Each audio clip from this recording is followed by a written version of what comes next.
So God does recognize that when you actively choose to believe in what he is saying, what he is doing, the things that he is saying to you, even though you ain't seen him, and this is just faith that we hope that he's out there and that we're not, paranoid schizophrenics and that somebody random is speaking to us in our head. We trust and we believe that this is God and we act on what God is telling us. Then this is how to become one of the favorites. Dedication, preservation, take a look inside your salvation. Do every good work, it takes patience, like a butterfly, transformation. What is up, guys? Sophie here, back with another video. If you are new to my channel, then don't forget to subscribe and don't forget to hit the notification bell so you can stay updated on all of my videos. And don't forget to check the description box because I always put a lot of stuff in there. So what are we going to be talking about today? And we are going to be talking about how to become one of God's favorites. And why do you want to do this? Because you do, duh. So when we talk about becoming one of God's favorites, I want to caveat this by saying God does love all of us, of course, because God is love. He does not know how to be anything else. However, I also think that it is important for us to realize that God does have specific favorites that he rewards. We could see that in the story of David. We could see that in the story of Joseph. And so that's why it is important to understand what does it mean to be God's favorites, how to become God's favorites, and what does that mean for you? Because becoming one of God's favorites doesn't necessarily exempt you from hardship and it doesn't exempt you from pain. It's important to know that. But the way in which you are rewarded and treated and guided throughout your life can be beneficial if you are deemed to be one of God's favorites. That's how it was with Job. There was a hedge around Job that God had put around Job that he temporarily removed so that the devil could come in and wreak havoc on his life. That's just what it is. It wasn't because God hated Job, but it was because that God needed to determine how deep Job's love was for him. And basically Job received 10 whatever times towards the end that he had lost. But ultimately that was a test in which Job had to go through in order not to necessarily prove how much he went hard for God, but in a way it was like passing a test. So it's very, very important for us to know that just because we are enduring something bad, enduring hardship, that God does specifically send us tests so that he can determine the level of our righteousness. And when I say righteousness, I'm going to link down my video down below where I talk about this, and I forget the name of it, but basically, the reason why Noah was saved is because he was righteous in God's sight. The reason why Lot was saved is because he was righteous in God's sight. And the reason why everybody in Sodom and Gomorrah perished was because they were not. The reason why the rest of the world perished when it came to Noah in the flood is because they were not. Righteousness is a integrity or personality characteristics that you have that God has deemed you to be, and really that is one of the pathways to becoming God's favorite. So the first thing, and I kind of already touched on this, is passing the test. And I'm going to talk about Joseph in a bit. I have a specific video on Joseph that I'm actually going to link down in the description box. But when we talk about Joseph, what Joseph was is that he was automatically called by God, because the Bible teaches us that many are called or few are chosen. I believe that God is calling out to each and every one of us, but many people simply do not answer the call. So how God was calling out to Joseph was that he was sending him dreams and telling him that he was one of the chosen. And Joseph decided to believe that dream. So one thing that you have to do is that you have to choose to believe in what God is telling you. It requires a lot of faith. Faith is something that we believe in that we don't necessarily see. The Bible specifically tells us that. So if God is telling you something and you are actively choosing to say, I'm not going to have faith in this simply, or I'm not going to believe that it is going to come to pass simply because I cannot see it and I don't understand it, then how can you expect to become one of God's favorites simply because you can't even believe what he's saying to you? That don't even make sense. He's telling you something, you're like, oh, I don't believe you. You're basically calling God a liar. So that is not the way to becoming his favorites, but simply being open to receiving what God is telling you, no matter how extreme it seems to be. I'm sure that David didn't know that he was going, or believe that he was going to be king when God told him, but yet that is an extreme example in where he did believe what was happening. Joseph did believe that God chose him for something bigger, and he chose to hang on to that. And also he chose to pass the test, because the next thing that we have when it comes to Joseph is like, okay, I have this dream. He sat up there and made the mistake of telling all his family, but it is what it is. And then Joseph went through a series of trials. First, he was beat up and sold by his family. Then he was in prison and he served as a slave. Then he was falsely accused of rape, and then he went to prison. And then ultimately from that bottom, that is where he was exalted to the second hand of Pharaoh. But my point is, just because you are favored and chosen by God doesn't mean that there's not tests. And God was putting him through specific tests each point of the way. And you have to understand that first, each test, even though they seem bad, was actually leading Joseph closer to his purpose. Because the reason, and even Joseph knew that at the end, Joseph was like, when he reunited with his family again, Joseph said, God had sent me before you. So you have to understand that you cannot be resentful, angry, or get upset with God when he is choosing to test you, because that means that you are not putting trust in God, and you're saying basically that God is trying to punish you or hurt you or whatever the case may be just because it's fun for him, when all actuality he may be putting you through these tests to determine A, your trust and how much trust he could put in you, and B, to lead you closer towards your purpose, and C, also to see how you're going to behave. Because if you read the story of Joseph, Joseph gloried in his suffering the entire time. Whenever he was a slave, he had a positive attitude. Whenever he was falsely in prison, he had a positive attitude. He still had trust in God. And he didn't necessarily get dissuaded by what was going on around him, but he still had faith in the original dream that God told him. And you have to understand that when you choose to actively have faith, even when everything around you seems like you shouldn't have faith, that means that you're choosing to believe in what God is telling you. And when you take that choice, God is going to automatically favor you, because God knows that it takes a lot of, I'm trying to find a different word other than faith, but it does in fact take a lot of faith to choose to believe in God over choosing to believe what you see. So it's like, oh, I'm taking God's side. I'm choosing to believe God. I'm choosing to trust God. I'm choosing God. I'm choosing God. I'm choosing God. I'm choosing God. And God likes to see that, because he knows as humans, we could be very doubtful people, especially when something does not touch our five senses. It's very hard for us to believe. But when we choose to believe God anyway, despite all of that, then that is a way that we can become one of his favorites.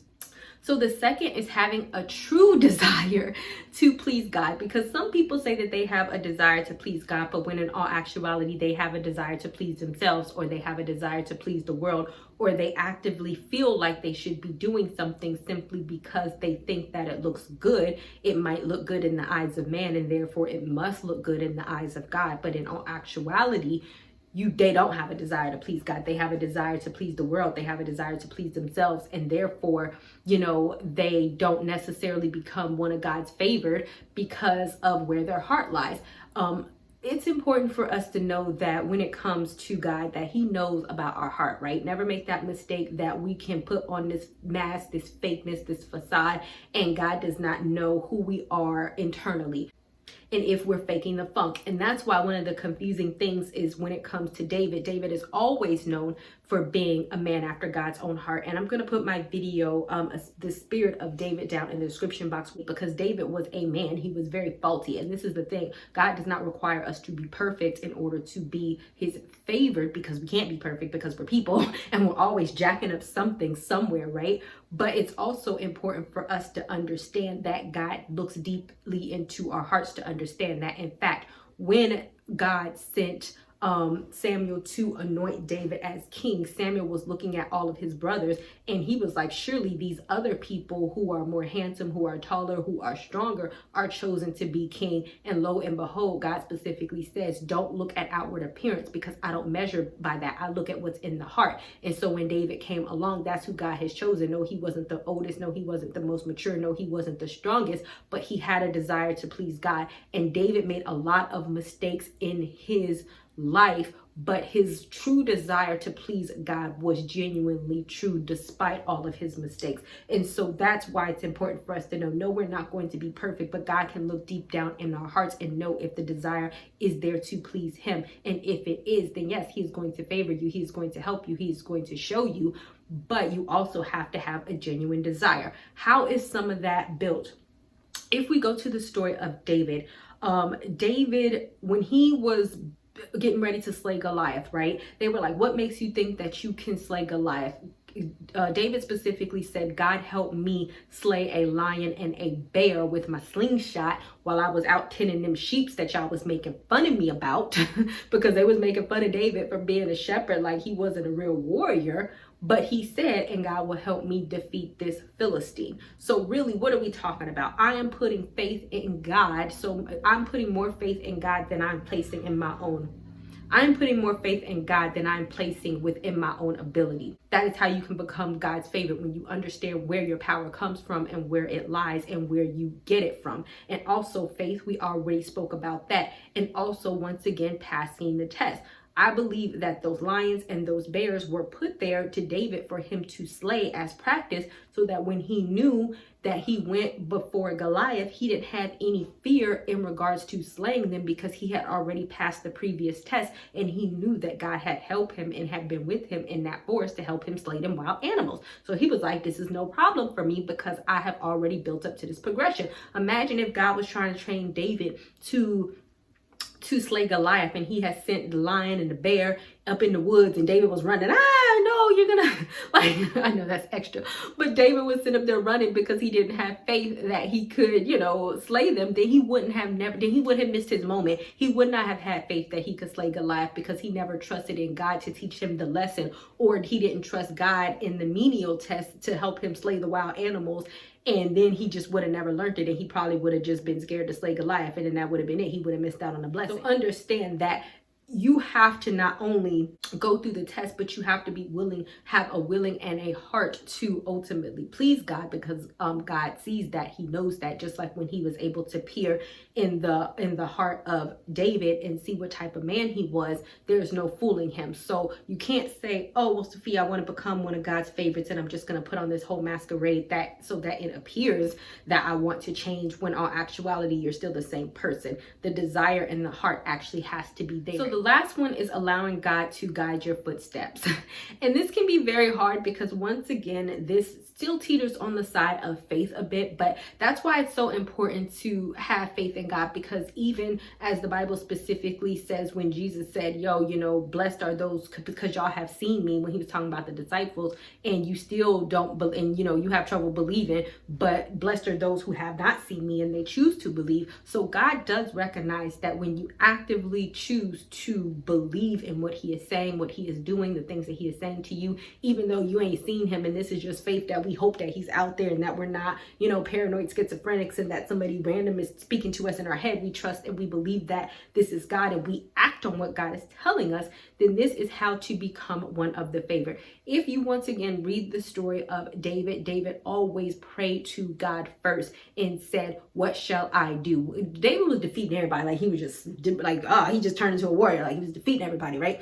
But he never acted on his own accord, because he knew that acting on his own accord meant that it was a possibility that he could lose. Instead, he said, God, what shall I do? Shall I go here? Shall I do that? Shall I do this? Just everything. Every single move that he made, he specifically ask God about it, right? And not only did he ask God, but he chose once again to act on what God was telling him with full faith that was the right direction. Could you imagine? Because some of this God was like, can you imagine if God was like, yeah, you're going to slay Goliath? And he was like, I don't know, Goliath kind of big. God, are you sure? And he questioning God and stuff. God is not going to favor you, because it's like, God is like, okay, you already asked me for the answer. I gave you the answer to your question, and now you're getting mad at me, or you're not believing me, or you're going to actively choose and do the wrong thing, and now I'm mad. In fact, that is exactly what happened to Saul. And Saul was the king before David. And what happened is that he specifically disobeyed God. God told him, because God put him in a position to be king, and therefore you were favored, you were chosen, and God specifically told you to do something, and he completely did the complete and total opposite. And from there on, God took his favor away from Saul, and then he went to go to David to anoint a new king. The difference between Saul, who had been favored, and David, who was the better Israelite king, the difference is that Saul would ask God and he would doubt and he would do the freaking opposite. David would always ask God on everything that he was doing, allow God to follow his steps, and then he would have faith in what God was telling him, and he would act on it, point blank, period. Now, that is not only how you become one of God's favorites, but that is also how God will elevate you.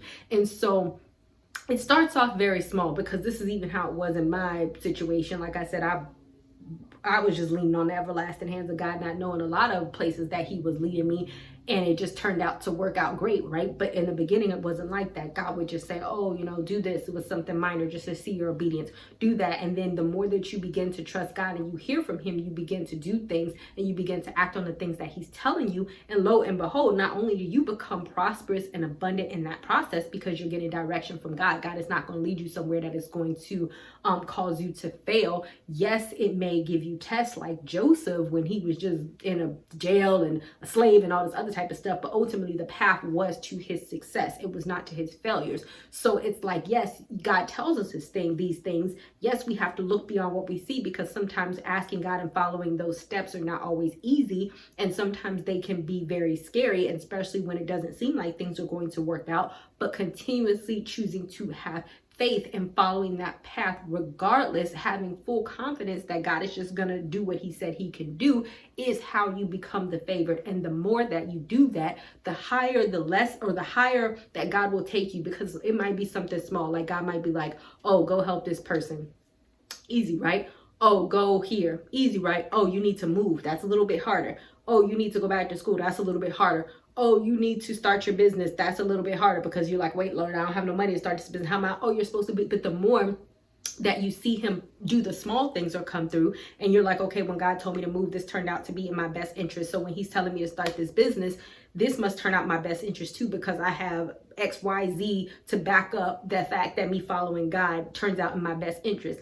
And so the more faith that you have and what God is telling you, and the more that you consult him on every decision that you make to ensure that you are following the steps that he has guided out for you in life, then ultimately that is a way to become favored by God. All right, guys. So I hope this video helped you out. Don't forget to check the description box. All right, and I will see you guys another day, another time. Bye, y'all. Not ready for the show to end? It doesn't have to. You can head over to my site where you can read hundreds of articles. And also you can feel free to shop my store where I have all of my products for sale. And last but not least, for even more video content, feel free to visit my YouTube channel where I talk about a wide array of content. Thank you guys so much for tuning in, and until next time, stay blessed. Like a butterfly.